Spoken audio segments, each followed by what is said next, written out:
Okay, so I don't know. Have you two ever done a video before of any kind? I've done a bit before, not massively. I don't think I have. Okay. Best time for everything. Okay, well, it's a new experience for me too. The point of this video, while we're putting it together, is we want to talk about masking as part of the masking campaign that's happening on social media at the moment.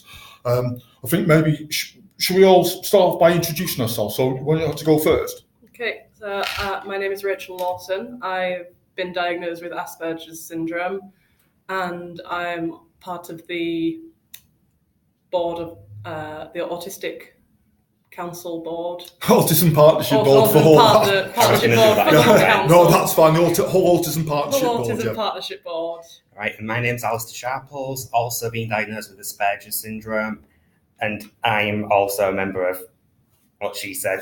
Okay, so my name's Carl Cameron. I'm also a member of the Autism Partnership Board, and again, I have a diagnosis of autism as well, what was previously known as Asperger's syndrome. So the other day we were at it wasn't a partnership board meeting, it was like a sub-board meeting, and we're looking at accessing hours for floating support for people in the city who are living otherwise independent lives but have slipped through the social care net. And one of our concerns was, well, if they've slipped through the net once, what's to stop people slipping through the net again? And how do we get the assessment criteria right? And then we started to talk then about masking and how people cover up their autism and how some of the real difficulties that we have, they don't present. And so we get missed. So would you like to tell what about your experiences? Yeah, well, I think especially as a woman with autism, women with autism tend to be conditioned a lot different to men with autism. And so women from a very young age learn to mask their symptoms and to present the symptoms differently. And so a lot of women on the spectrum get either misdiagnosed or just never get diagnosed at all because they're not presenting with typical autistic symptoms. So like I've heard of women being misdiagnosed with multiple personality disorder and borderline personality disorder and a lot of personality disorders because women with on the autistic spectrum are chameleons and they learn a lot of different behaviours and they learn how to use those behaviours in different situations. So a girl's personality can seem to change from one situation to another, drastically. And it's just because we learn from such a young age to mask our symptoms and how to mask them around different people and in different situations. How would you say then, if you're in an anxious situation or you feel that there's people that you find difficult to talk to or you're in high pressure, how do you think that's going to affect you? How are you likely to react then? Well, I react by completely internalising everything, and so I just would sit silently and not engage.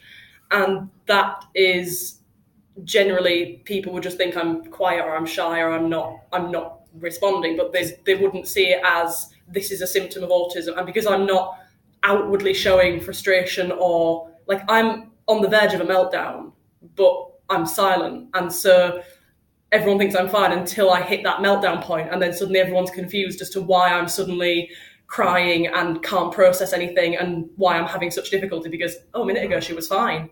But it's because I've internalised everything, and instead of expressing I'm getting frustrated, I just sit silently, don't react, don't do anything until I hit that point where I cannot function anymore and can't hold it in, and the mask just shatters. Well, what about you, Alistair? Yeah, I agree. It's totally... I'd like to say to people they know when something's wrong, but there is a big element of, whoa, where did that come from? Because like Rachel, I've had from so many years experience, I've had to bottle things up, and it's probably not good for me, but it's the way it's become for me. I've had very similar situations, but particularly in professional environments where, to disclose your autism is, seen as a sign of weakness. People are going to make all sorts of assumptions about you. And so, you bottle that up and you try to present as typical as possible, then no adjustments are made for you. And I mean, the death for me is an open plan office. Light, multiple demands being placed upon me. There's probably lots of conversations all happening at the same time. There's probably the radio happening in the background, and then often lots of unexpected interactions or unexpected tasks that all add to the anxiety levels. And for me, certainly the last time I was in a situation, an working environment was like that, the stress of trying to hold it in until the end of the day, I could just about get to 4 o'clock, get to the car, and I used to retch with the stress of trying to hold it all in. Yeah. And then I'd probably be then in my bedroom from 7 o'clock in the evening then, trying to remove as much stimuli as I possibly can to try and reset, to try and recover. Yeah. Can relate. And the recovery, like I always say, like I can like go out in town and present as neurotypical kind of, and I can do it for a few hours, but there's a point where I just say I have to go now. Like I can't do this anymore, and if I don't leave now, I'm gonna hit breaking point. I'm gonna have a meltdown. Yeah. And then I go home and just I just sit at my computer doing mindless.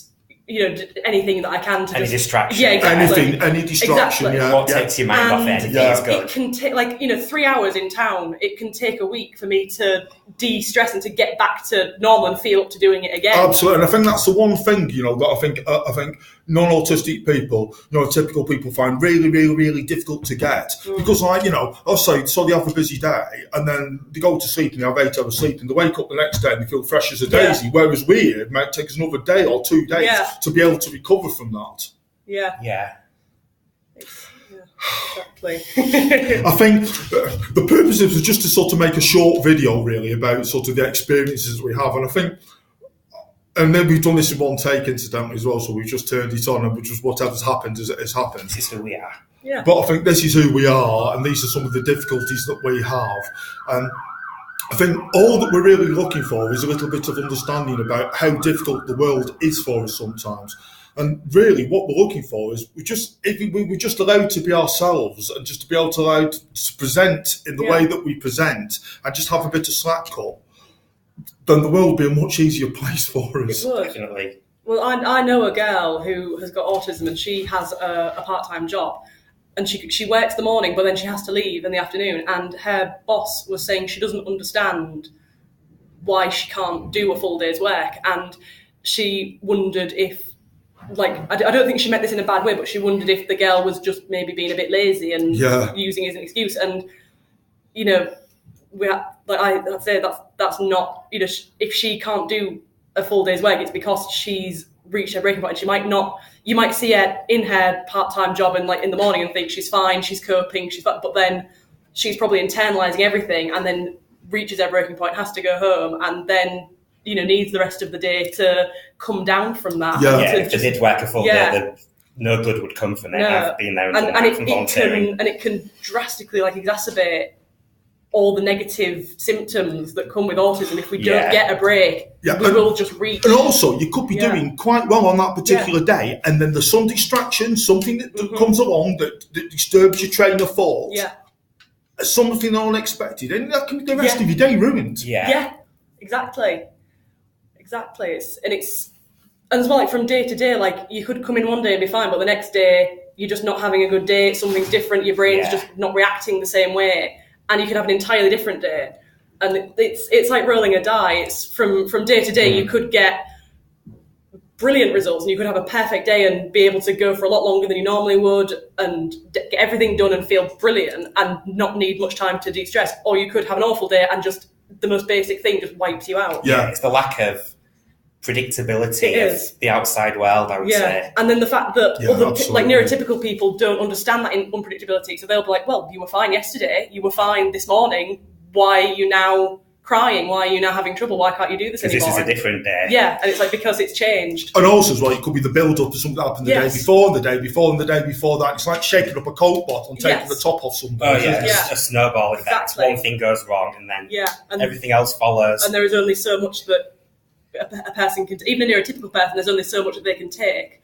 And with an autistic person, it's like to use the Coke can analogy, it's like instead of it being like a full size Coke, it's a tiny bottle, but it's got the exact same amount of build up gas, and you're just shaking it and shaking it and shaking it, and then you're surprised when it blows up earlier than a full-size one. Yeah, and I think sometimes even just small things. I mean, for me, like I wear these because I've got a problem with bright light. So even just just to have somewhere where there isn't fluorescent lights on all the time. Do you know what I mean? Like being able to look, I'm having a tough day.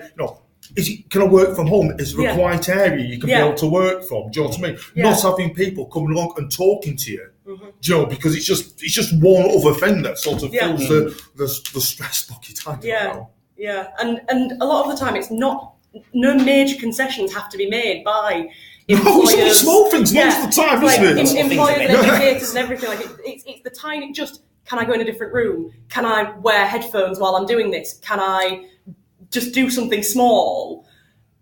But a lot of the time it's either seen as an outlandish request or too much trouble, or people don't. Oh well, Steve opposite, he's fine. Why aren't you? That's not part of your job, is it? Yeah, exactly. It's like, well, Steve's neurotypical. Of course, Steve's fine in this crowded room. I'm not.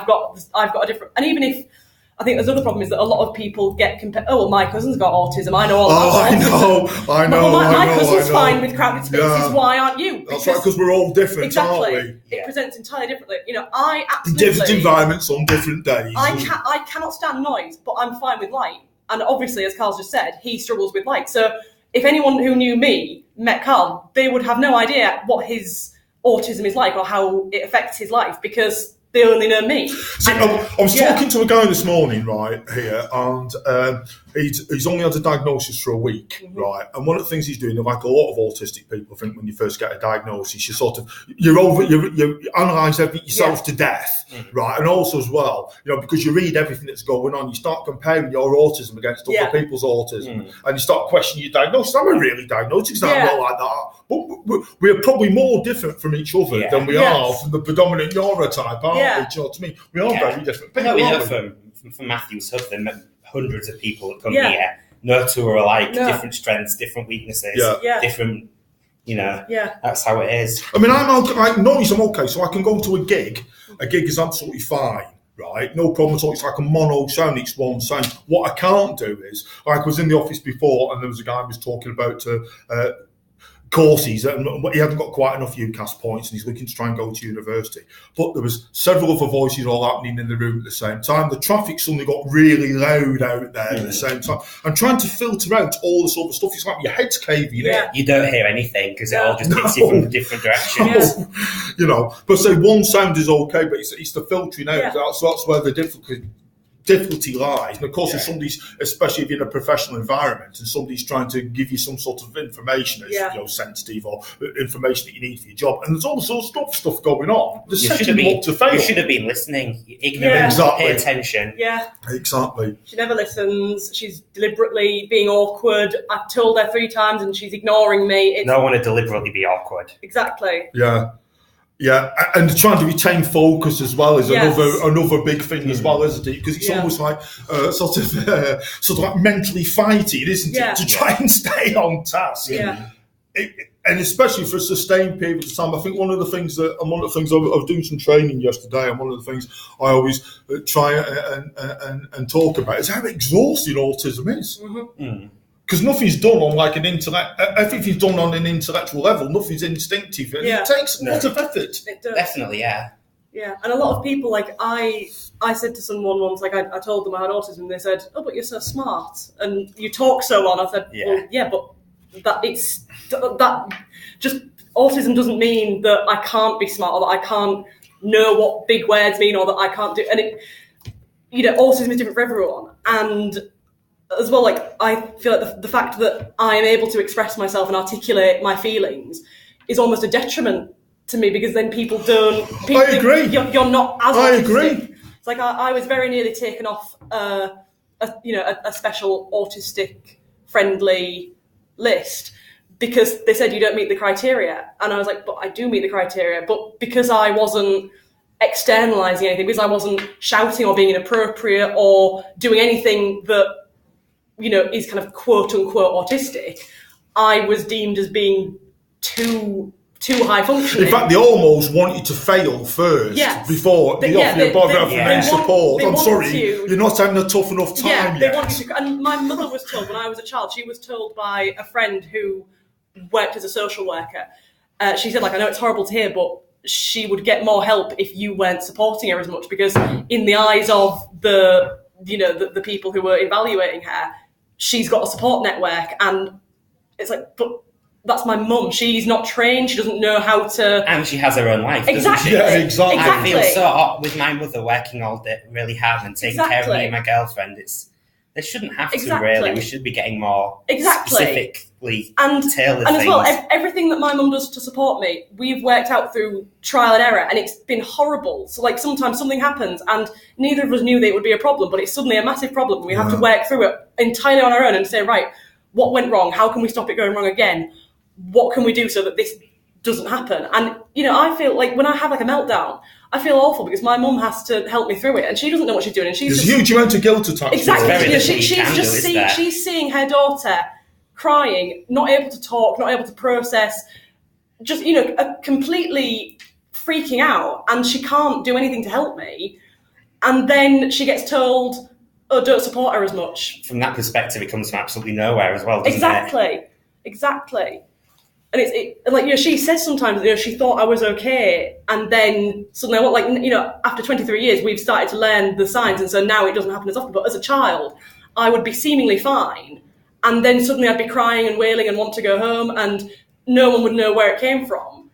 And then, my mum supported me through that as best she could, and then she was told, don't support her because then you'll get more help. And it's like, that shouldn't be a prerequisite to help. It shouldn't be that I have to reach my lowest point and have a crisis and crash and be in danger to get help. The lower you go, the harder it is to get back up again. Exactly. You're darn right it is. Your resilience is like a rubber band. Exactly. And the more you get stretched, the less stretchy it gets, the less it will bounce back to its original. Yeah. And the trick is not to get it to such a point where it snaps, because you can tie a knot in it and it will still work. But it's never the same again. It's never the same rubber band, is it? And it'll never be as effective as a rubber band that hasn't been snapped. Yeah. Thanks very much. I think we pretty much got the kernel of what that is. That's absolutely fantastic. So thanks very much to the two of you. We're keen to help. It was quite cathartic, wasn't it? To be able to get it out. So great, thanks so much. I hope that those people who watch this. So Kieran Rose is going to have this on his Take the Mask Off. Or take off the mask hashtag. So I'm sure some of you will be seeing this via Facebook links or Twitter links. So I hope you enjoyed that. And maybe we'll do this again, because I think I went quite well. Oh, happily. I'm going to start making notes and everything. Yeah, excellent. All right, great. Thanks so much. Bye, everybody. Thank you. Bye.